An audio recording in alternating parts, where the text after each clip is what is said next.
ॐ अज्ञानतिमिरान्धस्य ज्ञानाञ्जनशलाकया चक्षुरुन्मिलितं येन तस्मै श्रीगुरवे नमः। श्रीचैतन्यमनोभीष्टं स्थापितं येन भूतले स्वयं रूप कदा मह्यं ददाति स्वपदान्तिकं।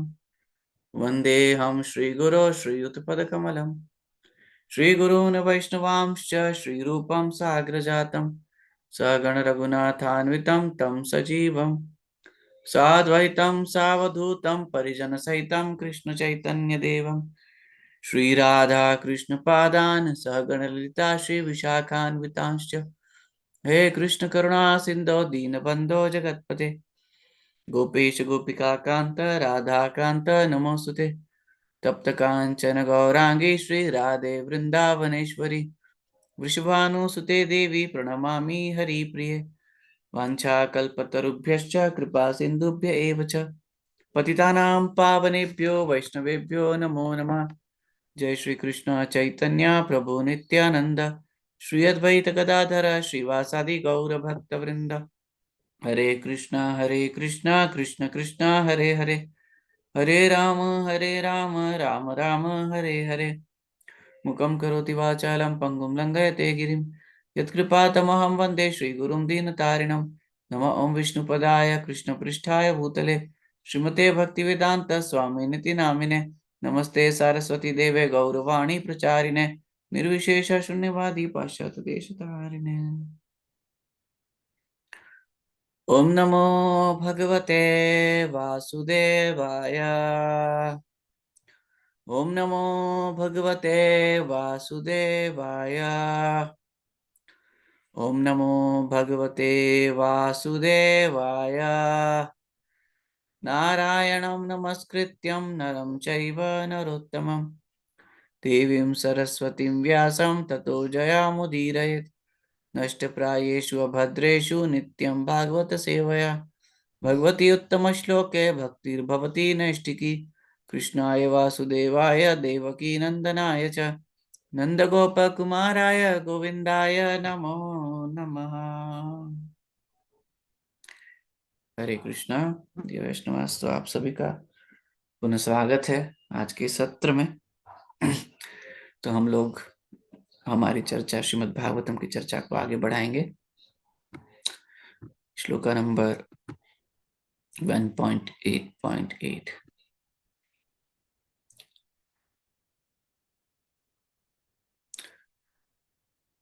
गन्तुं कृतमतिर्ब्रह्मन् द्वारकां रथम् आस्थितः उपलेभे विधावन्तीम् उत्तरां भय विहवलाम्। गन्तुं just desiring to start,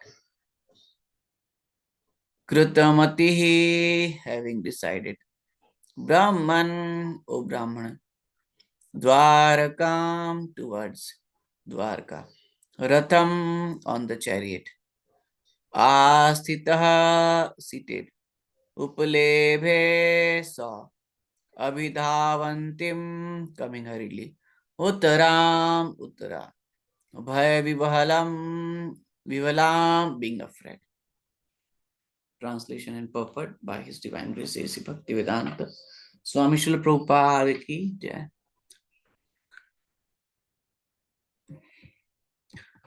As soon as he seated himself on the chariot to start for Dwarka, he saw Uttara hurrying towards him in fear. तो ये जो दृश्य है, ये दृश्य कैसा दृश्य है?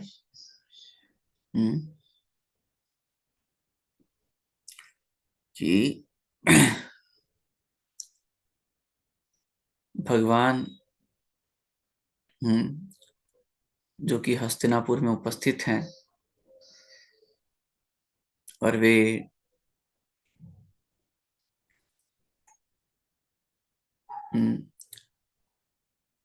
हस्तिनापुर के कुरु और पांडवों के युद्ध में सहभागी रहे, एज ए सारथी, अर्जुन के सारथी।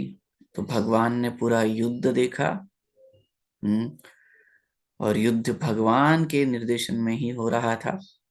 युद्ध तो अवश्यंभावी था, परंतु भगवान ने उसको एक कंक्लूसिव मोड पर लेकर आ गए। तो युद्ध हुआ, फिर अश्वत्थामा जिन्होंने कुकृत्य किया उनको दंडित किया गया। दंडित करने के बाद महाराज युधिष्ठिर आदि के साथ समस्त पितरों का तर्पण किए भगवान, जो पूर्वज थे, जो उनके सगे संबंधी थे, जो युद्ध में मारे गए, जो अपने अपने स्वधाम को चले गए जहां उनकी गति थी, उनके लिए तर्पण किया युधिष्ठिर महाराज और कुरुकुल के सभी उपस्थित जनों ने। और तर्पण करने के बाद भगवान ने 3 अश्वमेध यज्ञ भी करवाए युधिष्ठिर महाराज से। तो ये काफी लंबा समय हो गया भगवान को हस्तिनापुर में रहते हुए। और जब भगवान हस्तिनापुर में ऐसे रह रहे थे, तब क्या हुआ, जब हस्तिनापुर में भगवान ऐसे रह रहे थे, तो इतना लंबा समय होने के पश्चात अब भगवान ने निश्चय किया कि वे अब द्वारका की ओर निकलेंगे। तो वे रथ पर आरूढ़ हुए भगवान, रथ पर आरूढ़ हुए, ताकि वो द्वारका के लिए निकल सकें। सभी पांडवों से विदा लेने के लिए तत्पर थे। कुंती महारानी, द्रौपदी महारानी, सभी से विदा लेने के लिए तत्पर थे भगवान। और जैसे ही रथ पर आरूढ़ होकर निकलने के लिए, प्रस्थान करने के लिए शुरू ही होने वाले थे,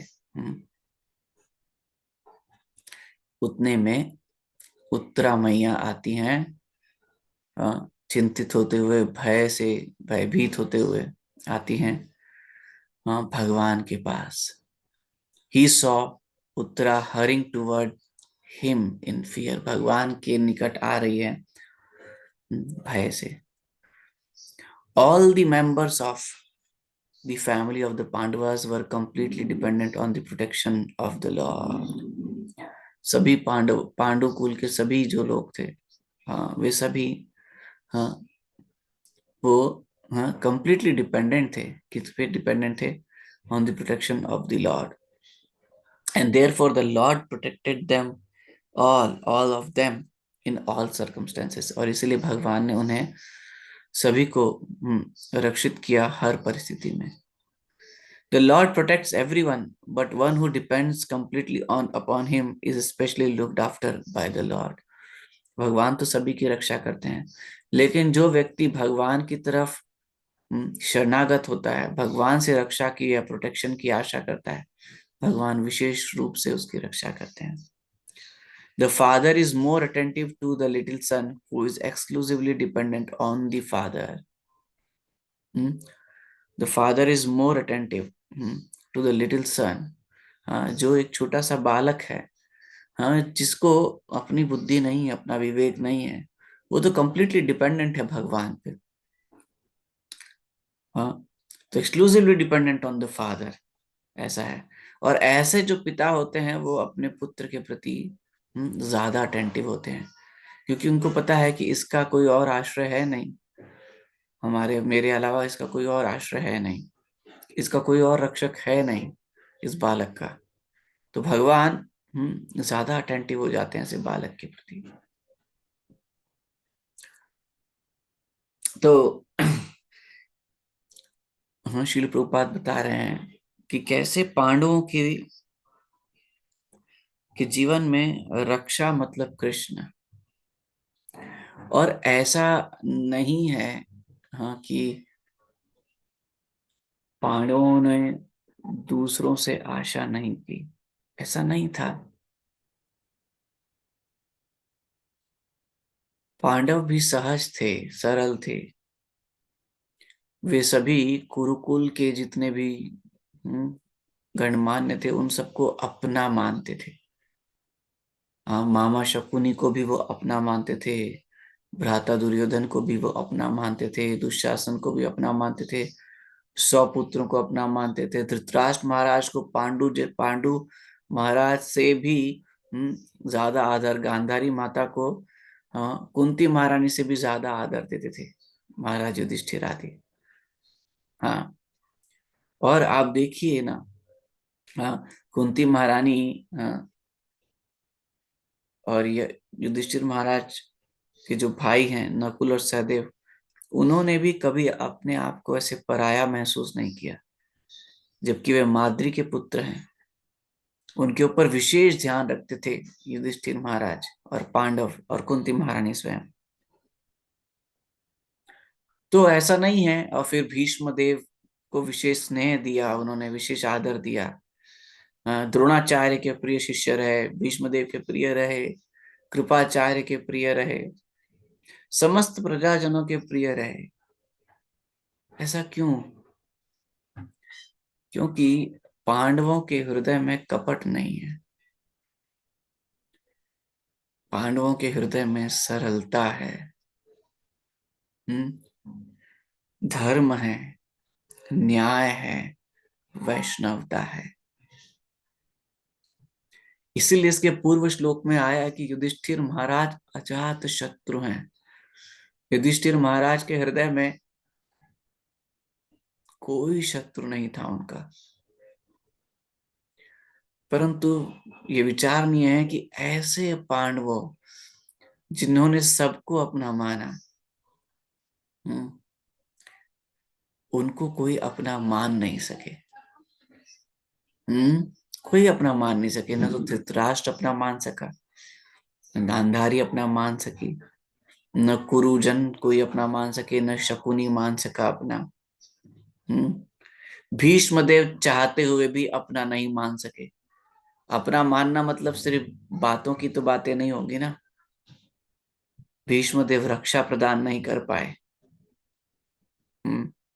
द्रोणाचार्य जी चाह कर भी, हाँ, नमक खाया ना दुर्योधन का, धृतराष्ट्र का, तो चाह कर भी, इतना स्नेह इतना प्रेम कर भी, जो है, उनको दुर्योधन के पक्ष में युद्ध लड़ना पड़ा, कृपाचार्य को भी। हम्म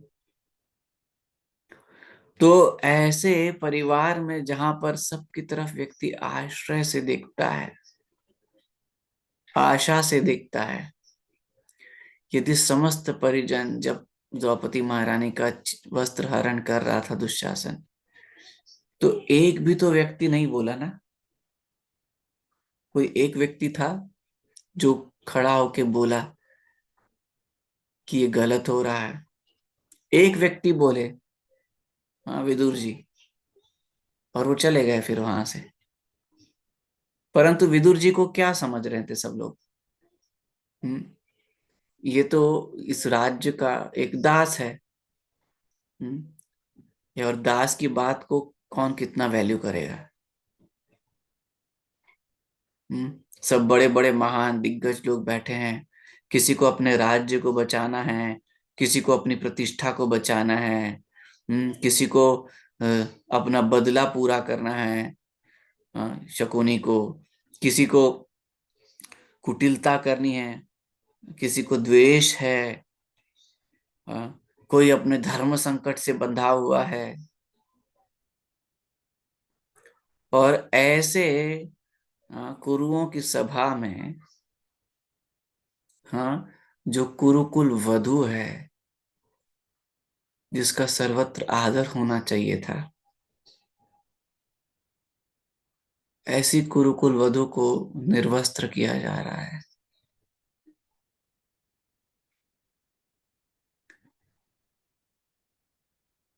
तो ऐसे में पांडव किसका आश्रय लेते? कोई एक आश्रय तत्व था वहां पे? इतने बड़े राज्य में, हाँ, इतने बड़े बड़े अपनों में कोई भी एक भी आश्रय तत्व नहीं था। हम्म, केवल भगवान आश्रय तत्व थे, केवल भगवान।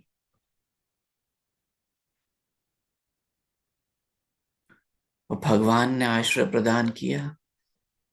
और ऐसा नहीं है कि किसी एक समय पे आश्रय प्रदान किया, क्षण क्षण भगवान ने आश्रय प्रदान किया है। हम्म, और ये क्षण भी ऐसा क्षण है जब भगवान ने आश्रय प्रदान किया, और ये तो एक विशेष क्षण है। ये हम लोग अभी देखेंगे कैसे विशेष क्षण है ये। हम्म आगे के श्लोक में चर्चा आएगी कि कैसे भगवान वेट नहीं किए, वेट नहीं किए कि पांडव कुछ एक्शन करेंगे, कुछ रिएक्शन देंगे, कुछ प्रोटेक्शन देंगे। भगवान को पता है कि इनके बस की बात नहीं है ये,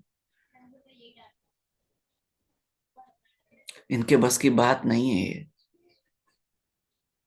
तो भगवान स्वयं से, हाँ, और फिर उसके बाद जो कुंती महारानी अद्भुत प्रार्थना करेगी। हम्म, इस संसार में आश्रय तत्व तो केवल भगवान है, या भगवान के शुद्ध भक्त हैं, ट्रांसपेरेंट वाया मीडियम जो है, जो भगवान के अलावा किसी को नहीं जानते और भगवान उनके अलावा किसी को नहीं जानते। ये सब ये सेम सिचुएशन ब्रजवासियों की है। हाँ, ये सेम सिचुएशन ब्रजवासियों की है।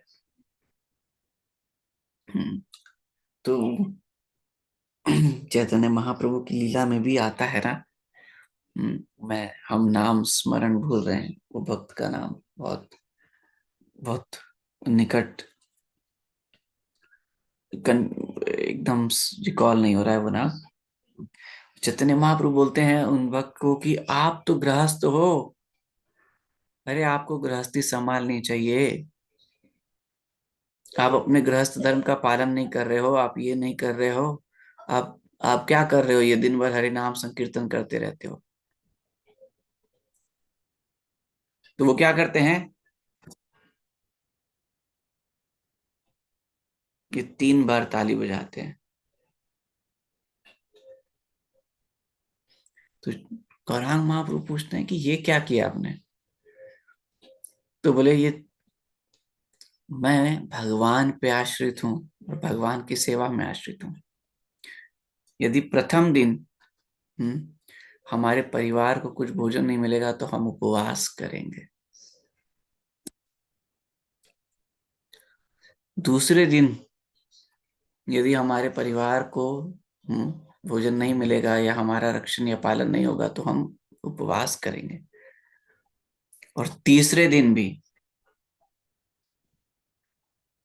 यदि हमारे परिवार को भोजन और पालन नहीं मिलता है तो हम इस गंगा मैया में कूद के आत्महत्या कर लेंगे। ये हमारा कार्य नहीं है भगवान, कि हम अपनी रक्षा करें। हमारा कार्य है हम आपकी सेवा करेंगे। हमारा कार्य आपकी सेवा करना है। आपको रक्षा प्रदान करनी है तो कीजिए, आपको रक्षा प्रदान नहीं करनी है तो मत कीजिए। मारो भी, राखो भी, जो इच्छा तोहार, नित्य दास प्रति तुआ अधिकार। हम्म अगर हमने दासता स्वीकार की है आपकी, हाँ, तो संसार के समस्त कष्ट हम्म इस दासता के लिए तैयार हैं। आपकी दासता स्वीकार की है ना, केवल आप हमारे आश्रय हैं। सभी का आदर है, परंतु अपना और आश्रय तत्व तो केवल आप हैं। और अब तो हम कहीं और जाने वाले नहीं हैं। हाँ, अब तो हम और कहीं जाने वाले नहीं हैं। किसी और की तरफ हम देख सकते नहीं, कहीं और हम जा सकते नहीं। कुछ और हम कर सकते नहीं, हमें तो केवल आपकी सेवा आती है। हम्म, तो भगवान ऐसे भक्तों का विशेष ध्यान रखते हैं, ऐसे भक्तों का विशेष ध्यान रखते हैं। ये भगवान की विशेष अनुकंपा है अपने भक्तों के ऊपर, जो कुछ और जानता नहीं, जिसको किसी और का पता पता नहीं है, हाँ, जिनके आश्रय केवल भगवान है, उस व्यक्ति की रक्षा भी केवल भगवान ही करते हैं। और बहुत सौभाग्यशाली हैं वो लोग जिनकी रक्षा स्वयं भगवान करते हैं। तो यहाँ पर उत्तरा मैया ऐसे भय में भाग कर आई, किसके पास आई? भगवान के पास आई, भगवान के पास आई। हम्म, और भगवान पांडवों को ऐसे नहीं देखते कि ये मेरी ड्यूटी है, ऐसा देखते ही नहीं है भगवान पांडवों को, ड्यूटी के रूप में नहीं देखते हैं भगवान पांडवों को। भगवान पांडवों को हम्म अपने प्राणों के रूप में देखते हैं। हाँ, अपने प्राण के रूप में देखते हैं भगवान। हाँ, हाँ, गोविंद कहे ना मोरा वैष्णव प्राण। हम्म, वैष्णव के, गोविंद के प्राण है वैष्णव।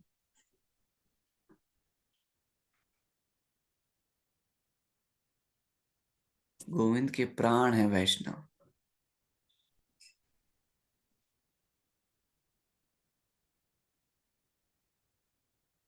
अद्भुत है, भगवान की महिमा अद्भुत है।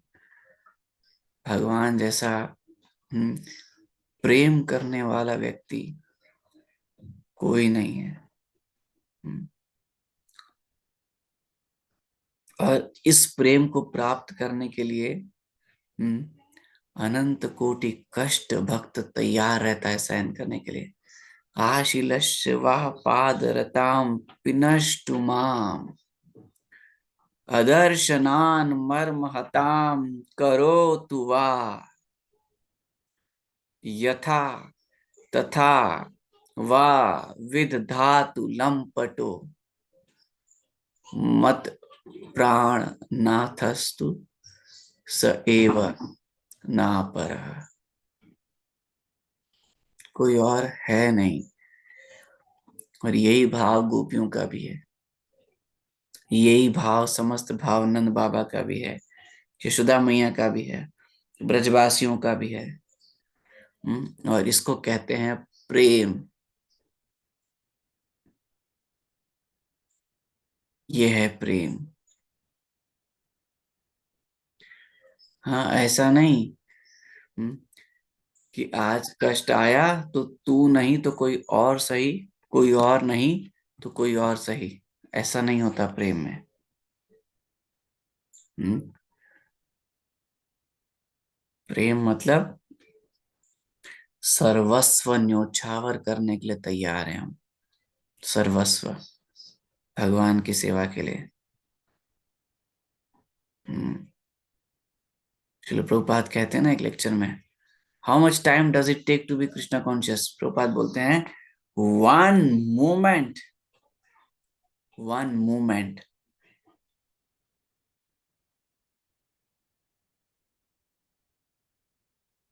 एक क्षण है हमें कृष्णा कॉन्शियस होने के लिए। My dear Krishna, I had forgotten you, kindly accept me and please engage me in your service, that's it.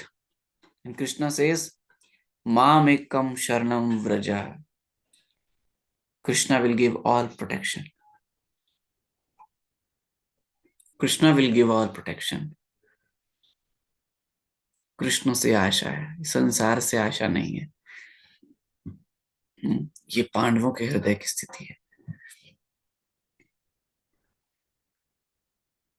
हमारे लिए क्षण क्षण पांडव जो हैं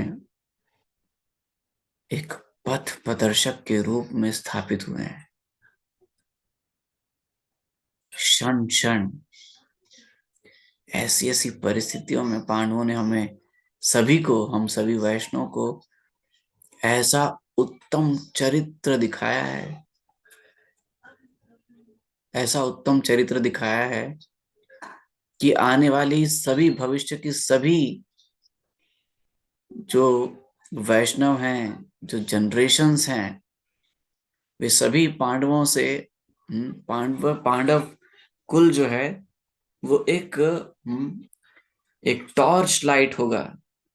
इस घोर अंधकार में एक टॉर्च लाइट के समान होगा, एक पथ प्रदर्शक दीप के समान होगा। ये हैं पांडव, ये है अद्भुत महिमा पांडवों की। एक एक व्यक्ति पांडव कुल का धन्य है। क्या पांडवों की बात करें, युधिष्ठिर महाराज से लेकर नकुल सहदेव तक, क्या कुंती महारानी की बात करें, क्या द्रौपदी महारानी की बात करें, क्या उत्तरा महारानी की बात करें, क्या अभिमन्यु जी की बात करें, क्या परीक्षित महाराज जी की बात करें, क्या धन्य है ये कुल। पांडव कुल धन्य है, एक से बढ़कर एक। कोई भी किसी से कम नहीं भगवान की सेवा में, सब एक से बढ़कर एक, और सब एक एक जैसा एक एक भाव प्रदर्शित करते हैं, एक एक लक्षण प्रदर्शित करते हैं उत्तम भक्ति का। हम्म, धन्य है महाराज पांडु और महाराज पांडु का वंश। धन्य है युधिष्ठिर महाराज हरिदास वर्य। धन्य है अर्जुन, भीम, नकुल, सहदेव, द्रौपदी महारानी, कुंती महारानी, अभिमन्यु जी, सुभद्रा मैया, परीक्षित महाराज, उत्तरा मैया। धन्य है ये कुल, अद्भुत है पांडव। एवे यश घुषुक त्रिभुवन। हाँ, ये आचार्य हैं, इनका यश तीनों लोकों में फैला हुआ है। यही, इन्हीं का यश तीनों लोकों में फैलना चाहिए। ऐसे भगवान के शुद्ध भक्तों का यश ही तीनों लोकों में फैलना चाहिए। ऐसे भगवान के भक्तों की कीर्ति ही वास्तविक कीर्ति है। और वास्तविक यश, यश अगर कहीं पर सुशोभित होता है, यश शब्द अगर कहीं सुशोभित होता है, तो वो केवल भगवान के ऐसे भक्तों के पास ही सुशोभित होता है यश शब्द। बाकी सब जगह यश शब्द शर्मिंदा होता है। यश तो भगवान की भक्तों की कीर्ति है, यही वास्तविकता है। धन्य है भगवान, धन्य है भगवान के भक्त, और धन्य है भगवान की भक्ति। हरे कृष्णा, हरे कृष्णा, कृष्णा कृष्णा, हरे हरे, हरे राम, राम राम, हरे हरे। शिल प्रभुपाद की जय। निताय गौर प्रेमानंदे, हरि हरि बोल।